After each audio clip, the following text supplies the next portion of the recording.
Hello, j'espère que vous allez bien. Bienvenue dans une nouvelle vidéo. Pour les personnes qui viennent d'arriver sur cette chaîne, enchantée, moi c'est Oriane, je partage du contenu lifestyle, wellness sous forme soit de vidéos chit-chat comme ça, soit sous forme de vlog. Donc si c'est le genre de contenu qui peut vous intéresser, n'hésitez pas à vous abonner. Et aujourd'hui on aborde un sujet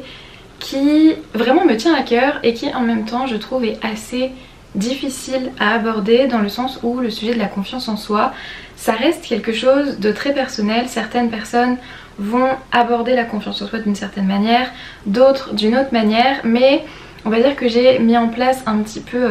des petits tips, des petites idées pour essayer de vous guider et de vous aider à avoir plus confiance en vous. Donc avant de commencer, comme d'habitude sur la chaîne, je vous invite à aller prendre un petit café, un petit thé, un chocolat chaud, vraiment ce que vous préférez, votre boisson chaude préférée. Prenez des petits snacks si vous voulez, mettez-vous bien, mettez-vous cosy et c'est parti. Déjà je voudrais commencer par un petit disclaimer en disant que la confiance en soi n'a absolument rien à voir avec par exemple du narcissisme ou le fait de se sentir supérieur aux autres, dans le sens où la confiance en soi c'est vraiment quelque chose qui vient de l'intérieur et qui ne nécessite absolument pas que des personnes extérieures à nous-mêmes puissent intervenir. Ce que je veux dire par là, c'est que selon moi, la confiance en soi, c'est quand notre auto-validation nous suffit et qu'on n'a plus du tout besoin de la validation de quelqu'un de l'extérieur ou de la société ou peu importe. Et comme je vous disais, il faut faire attention à ne pas confondre avoir confiance en soi et devenir un petit peu hautain ou narcissique, où vous savez on a tendance à dire que les personnes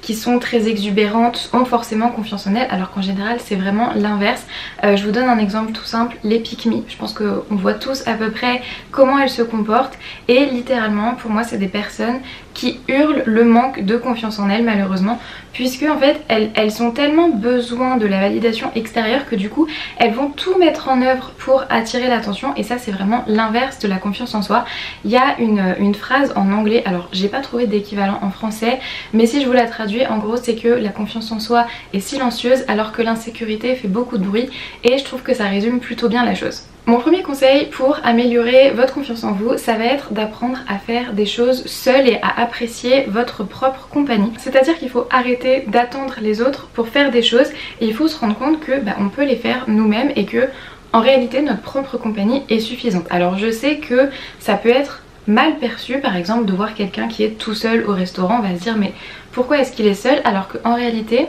c'est vraiment une expérience absolument incroyable d'aller manger au restaurant. On est là, on est tout seul, on est au calme, on fait ce qu'on veut, on prend le temps qu'on veut. Je vous assure, c'est vraiment absolument incroyable. Et c'est pour ça qu'il y a toute cette idée de faire des solo dates. Donc je sais que ça, on en voit beaucoup sur TikTok et Instagram. Même moi je crois que j'ai posté des vidéos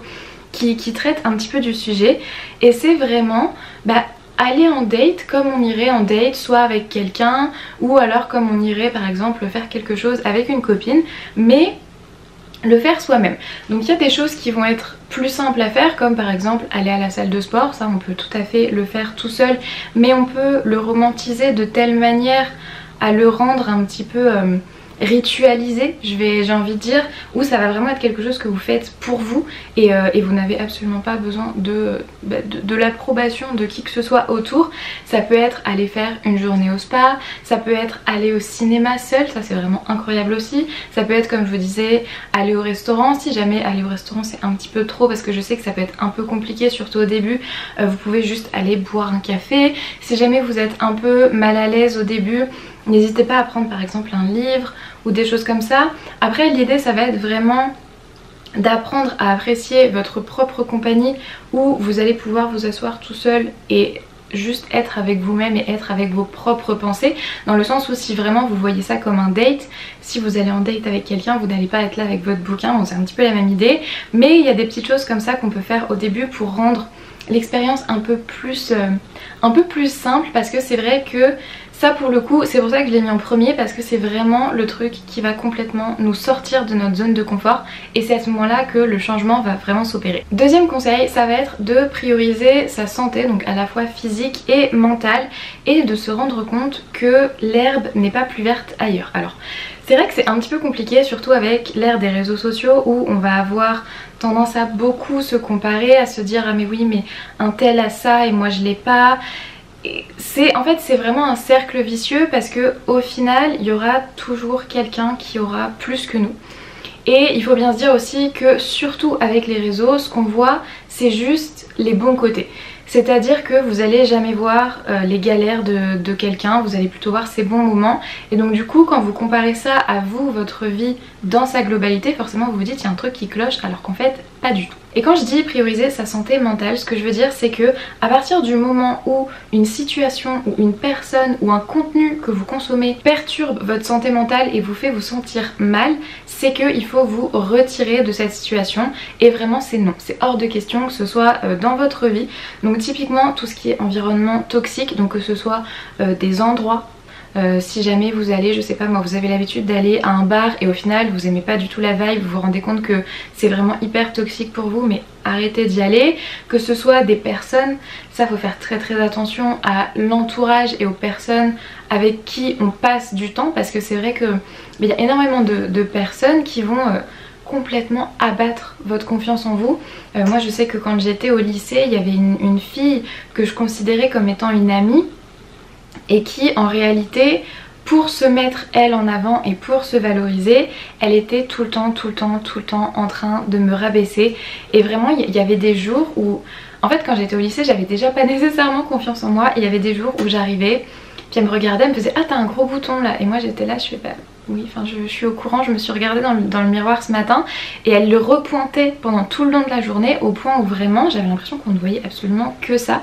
Et donc ça c'est typiquement le genre de personne de qui il faut absolument s'éloigner, même ne serait-ce que les personnes où quand vous les voyez, une fois que vous rentrez chez vous, si vous vous sentez complètement vidé de votre énergie, il faut absolument vous en éloigner. Et ça va être aussi la même chose avec les contenus justement que vous consommez. Si jamais il y a un type de contenu qui ne vous plaît pas ou qui vous fait vous sentir mal, n'hésitez pas à utiliser la petite fonction je ne suis pas intéressée. Moi je sais que je fais ça avec tout ce qui est les vidéos tristes ou les vidéos un petit peu d'actualité, parce qu'on va pas se mentir, l'actualité est quand même très négative, et vraiment j'ai absolument pas envie de voir ça. Et toutes les personnes et tous les comptes où en fait quand je vais regarder le contenu, je vais sentir que ça va un petit peu trigger quelque chose et où je vais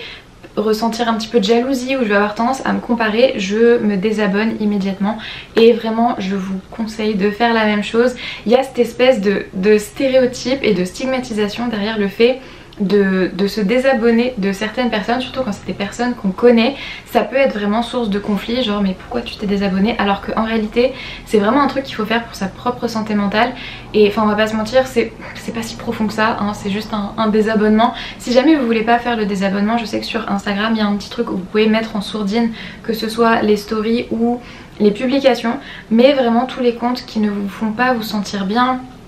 tous les comptes où vous allez vous rendre compte que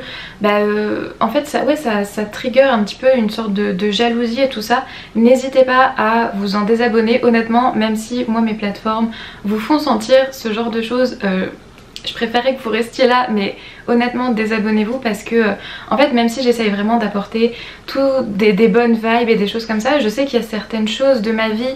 que moi j'ai réussi à faire et d'autres personnes ne sont peut-être pas encore à ce stade là, et où du coup ça va peut-être les trigger un petit peu, et vraiment je comprends tout à fait. Donc comme je vous disais, ça me ferait très plaisir si vous restiez là, mais si jamais à un moment mon contenu ou même ne serait-ce que moi ma personne ne vous fait pas vous sentir bien ou vous fait en fait vous comparer en permanence, je préfère vraiment que vous vous désabonniez, parce que ce sera pas bon pour vous. Et dans la continuité de ça aussi, ce qu'il faut en fait c'est apprendre qu'il vaut mieux décevoir les autres que se décevoir soi-même. Et ce que je veux dire par là, c'est qu'il y a toujours un petit peu un effet de masse, on va dire, dans la vie, où par exemple vous n'allez pas avoir envie de sortir,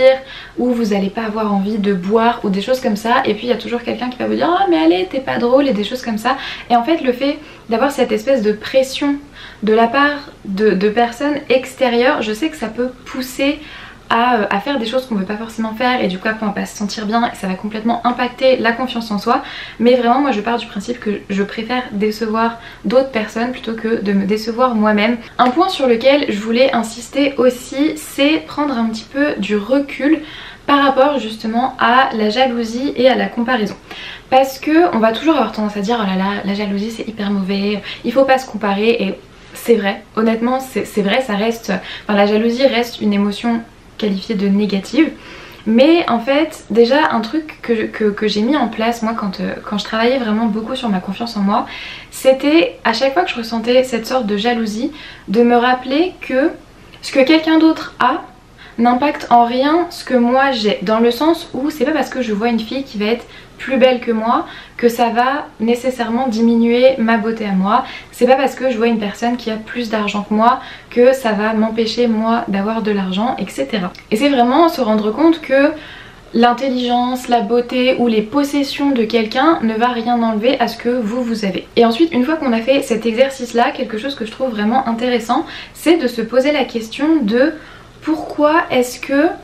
on ressent de l'envie ou on ressent de la jalousie vis-à-vis de cette personne. Je vous donne un exemple bateau, je vais voir quelqu'un avec, je sais pas moi, une Ferrari ou peu importe, je suis absolument pas intéressée par les voitures mais vous allez comprendre. Je vais voir quelqu'un avec une Ferrari et puis je vais ressentir un petit peu de l'envie, je vais me dire oh là là, moi aussi j'aimerais bien avoir une Ferrari, et puis du coup je vais commencer à être jalouse, je vais me dire oh, mais c'est pas juste, pourquoi cette personne elle a une Ferrari et tout ça. Bon. Et en fait je vais me poser la question, je vais me dire pourquoi est-ce que je ressens ce besoin de comparer ma voiture avec la voiture de cette personne, pourquoi est-ce que je ressens cette espèce d'envie. Et 99,9% du temps c'est simplement parce que consciemment ou inconsciemment on veut la même chose. C'est pareil pour quand vous allez voir, si jamais vous êtes célibataire et que vous voyez un couple qui a l'air tout mignon, qui a l'air tout heureux, vous allez vous dire ah franchement ça me dégoûte, mais en fait en réalité c'est simplement parce qu'il y a une partie de vous qui se rend compte que c'est quelque chose que vous n'avez pas, et donc du coup en fait inconsciemment ça va un petit peu déclencher justement cette jalousie et cette envie.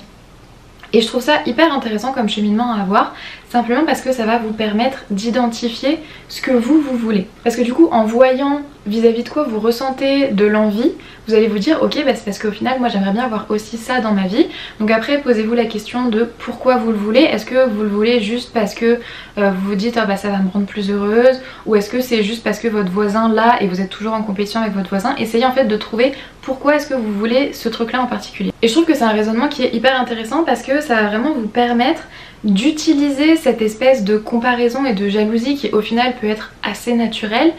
pour vous motiver à atteindre les choses que vous voulez vraiment. Et un dernier truc que j'aime bien me répéter aussi, pour reprendre l'exemple de la voiture, je me dis toujours si quelqu'un a une Ferrari, ça veut dire que c'est possible d'avoir une Ferrari et ça veut dire que moi aussi j'en suis capable. Et donc du coup c'est vraiment en fait, j'essaye quand je ressens de la jalousie ou quand je ressens de l'envie, parce que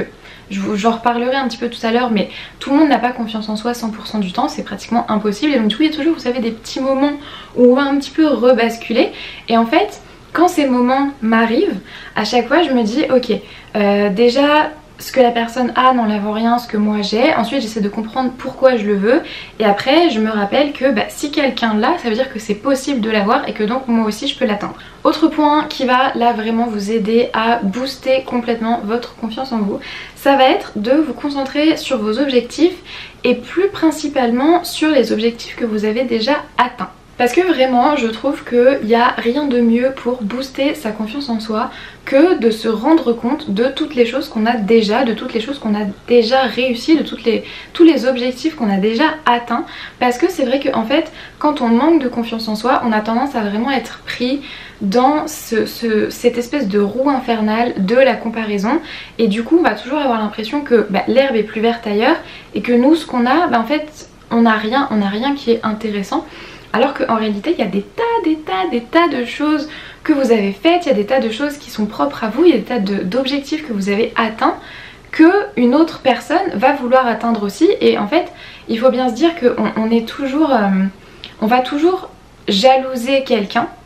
mais ça veut dire aussi qu'il y a toujours quelqu'un qui va nous jalouser. Et c'est pour ça que dans les moments où il y a vraiment une baisse de confiance en soi, où vraiment vous vous sentez pas bien, et je vous invite vraiment à le faire si vous regardez cette vidéo, parce que si vous êtes ici ça veut dire que vous êtes en train de travailler sur votre confiance en vous, et vraiment je vous invite à faire cet exercice. C'est que soit dans vos notes ou sur un papier, peu importe, vous allez noter toutes les petites choses que vous avez réussi, mais vraiment ça peut aller des gros trucs genre je sais pas moi,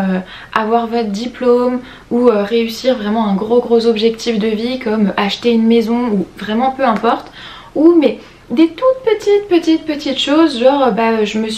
suis réveillée à l'heure ce matin, ou j'ai bu mon café sans m'en renverser dessus. Vous voyez, vraiment des mini choses comme ça, parce que en fait il n'y a pas de petite victoire. Et en particulier quand on est en train de construire sa confiance en soi, il faut bien se rendre compte que absolument tout est un accomplissement et que ce que nous on accomplit, peut-être que quelqu'un d'autre ne l'accomplit pas. Et donc du coup vraiment en fait, c'est encore une fois se donner cette espèce d'auto-validation. Et le fait après de se remémorer toutes les choses que vous avez réussi, toutes les choses que vous avez réussi à faire, tous les objectifs que vous avez atteints, ça va vous permettre aussi de vous dire ok, j'ai déjà réussi à faire des choses, donc il n'y a pas de raison que je réussisse pas à en faire d'autres, même si c'est d'un niveau différent, mais il n'y a aucune raison que ça ne marche pas. Et ensuite le fait de faire le point sur les objectifs que vous allez avoir dans le futur, ça va aussi vous aider à booster votre confiance en vous. Alors je ne sais pas quel est le mécanisme derrière ça, mais je trouve toujours que le fait de savoir dans quelle direction on va et d'avoir des objectifs qui sont précis, moi ça m'aide vraiment à avoir confiance en moi parce que j'ai pas l'impression en fait de partir dans tous les sens et j'ai pas l'impression de que tout bouge autour de moi. C'est vraiment, je sais que moi je suis centrée, j'avance vers un objectif. Alors peut-être que des fois je vais bifurquer, mais je vais réussir cet objectif parce que j'ai réussi ceux d'avant, donc pourquoi est-ce que maintenant je n'y arriverai pas? Un point qu'il ne faut absolument pas négliger non plus, je crois que c'est un de mes points préférés, c'est en fait de ne pas négliger, on va dire, ce qui est caché, ce que le monde ne voit pas. Donc c'est un petit peu ce que je vous disais au début, dans le sens où il faut apprendre à s'auto-valider et il ne faut pas attendre d'avoir l'avis, l'opinion de Pierre-Paul Jacques pour avoir confiance en vous. Mais il y a quand même des petites choses que vous pouvez faire pour vous-même, que le monde entier ne va absolument pas voir ou ne va pas remarquer, qui va vous aider à booster votre confiance en vous. Typiquement un truc tout simple, le fait d'avoir les cheveux propres. Moi je sais que les jours où je viens de laver mes cheveux, j'ai obligatoirement une meilleure confiance en moi. Ça peut être simplement, même si on est en plein hiver et que je porte un pantalon, le fait d'avoir les jambes rasées, simplement parce que je préfère avoir les jambes rasées. Si jamais vous aimez avoir vos poils, honnêtement, grand bien vous fasse. Moi personnellement j'aime pas trop ça. Mais voilà, le fait de savoir que mes jambes elles sont toutes douces, même si personne ne le voit et même si j'ai un pantalon, ça m'aide à booster ma confiance en moi. Un truc qui marche mais du tonnerre, c'est d'avoir un joli ensemble de sous-vêtements. Alors encore une fois, à part moi, personne ne voit ce qui se passe en dessous de mes vêtements. Mais en fait, je trouve toujours que par exemple quand je vais à un événement ou des choses comme ça, et que je sais que je vais être dans une situation sociale qui peut être un petit peu stressante. Moi je sais que de nature je suis quand même relativement introvertie, mais un truc qui va forcément me donner beaucoup plus confiance en moi, où je vais me sentir un petit peu plus voilà, comme une femme qui sait ce qu'elle fait, c'est de mettre un joli ensemble de sous-vêtements. Donc moi j'aime bien les petits ensembles un petit peu en dentelle et tout ça, je trouve ça hyper joli. Ou ne serait-ce que de mettre une jolie ceinture ou des jolis accessoires ou des choses comme ça. Et en fait c'est des petites choses que les gens ne vont pas forcément voir, comme par exemple les sous-vêtements, ou qui vont pas forcément remarquer, donc typiquement un accessoire particulier, ou le fait que aujourd'hui vous avez lavé vos cheveux, personne ne sait quand vous avez lavé vos cheveux, mais c'est vraiment des choses qui vont vous permettre à vous d'avoir plus confiance en vous. Dans la même vibe de ça, je suis obligée de vous en parler, c'est la posture. Ça pour le coup, ça a un lien avec le fait qu'en fait quand on change sa posture, ça envoie un signal de confiance en soi au cerveau. Donc pensez toujours quand vous rentrez dans une pièce à ne pas avoir la tête baissée, à dégager vos épaules, à lever la tête. Vraiment, faites en sorte que votre corps comprenne que vous avez confiance en vous. Même si dans votre tête c'est pas encore le cas, faites en sorte que votre corps traduise de la confiance en vous et vous allez voir qu'au fur et à mesure, en prenant cette habitude, vous allez en fait réellement développer votre confiance en vous dans votre tête et au bout d'un moment vous allez voir, après vous allez vous sentir super bien. Et un truc que je trouve aussi, moi qui m'a beaucoup aidé à développer ma confiance en moi, ça a été d'apprendre à faire confiance à mon intuition et aux signaux que mon corps m'envoyait. Parce que en fait quand on se rend compte que on peut se faire confiance littéralement quand votre intuition elle vous dit quelque chose et puis comme souvent ça s'avère vrai, le fait justement de vous dire ok je peux vraiment me faire confiance, j'ai pas besoin d'écouter l'avis de tout le monde, j'ai pas besoin de trop réfléchir à absolument tout, je peux juste prendre une grande respiration, écouter ce que mon corps me dit, écouter ce que mon intuition me dit et faire confiance à ça. Vous allez voir qu'au bout d'un moment ça va complètement vous aider. Et dernier point que je voulais aborder avec vous aujourd'hui, c'est le fait que Vous pouvez faire tout le travail que vous voulez pour avoir plus confiance en vous. Ça reste et ça restera toujours une course sans fin, dans le sens où, comme je vous disais tout à l'heure, personne n'a confiance en lui pendant 100% du temps. On va toujours avoir des moments où on va se sentir un peu plus mais on va pas être très bien. On va toujours avoir des moments où on va se surprendre à se comparer, on va se surprendre à être un petit peu jaloux, où on va se réveiller le matin et on va vraiment pas se sentir en confiance avec nous-mêmes. Et c'est complètement ok, il faut vraiment arrêter de se mettre la pression à se dire oh là là il faut absolument que j'ai confiance en moi tout le temps, c'est faux. Vous avez le droit de ne pas avoir confiance en vous à certains moments. Ce qu'il faut c'est que vous arriviez en fait à travailler sur votre confiance en vous et à la développer de manière à ce qu'elle soit là la majorité du temps. Et en fait il faut aussi bien se rendre compte que de toute manière il y aura toujours quelqu'un qui aura plus que vous, il y aura toujours quelqu'un qui aura plus d'argent que vous, il y aura toujours quelqu'un qui aura une plus belle voiture que vous, il y aura toujours quelqu'un qui aura une famille un peu plus fonctionnelle en apparence que la vôtre, il y aura toujours quelqu'un qui aura une plus grande maison que vous, il y aura toujours quelqu'un qui aura une meilleure relation que la vôtre. Et ça c'est vraiment un fait. Vous avez beau par exemple vous tuer à la salle, il y aura forcément quelqu'un où vous allez vous dire oh là là mais son corps il est mieux que le mien. Mais encore une fois ça n'enlève absolument rien à vous, vos efforts et à vos accomplissements, etc. Mais ça reste et ça restera une course sans fin. Par contre ce qui est important de noter c'est que la confiance en soi ça reste quand même un choix. C'est à dire que typiquement si vous êtes ici sur cette vidéo ça veut dire que vous avez déjà fait le choix de travailler sur votre confiance en vous. Et vraiment c'est un des meilleurs cadeaux que vous pouvez vous faire, simplement parce que en fait vous faites le choix de travailler sur vous-même. Vous avez identifié que voilà vous n'aviez pas forcément complètement confiance en vous, vous faites le choix de travailler et donc forcément vous allez la développer. À partir du moment où vous vous dites ok j'ai décidé je vais développer ma confiance en moi, vous pouvez être sûr que ça va marcher. Ça va peut-être pas être demain, ça va peut-être pas être après-demain, ça va peut-être pas être dans un mois. C'est quelque chose comme je vous disais qui prend beaucoup de temps. C'est de toute manière une course sans fin, donc ne vous attendez pas à changer, vraiment à faire un virage à 180 là comme ça en l'espace de 2 jours. C'est quelque chose qui prend vraiment énormément de temps, c'est quelque chose qui se travaille sur le long terme, mais prenez vraiment uniquement le positif et rendez-vous bien compte que là vous avez déjà fait ce choix et que donc vous avez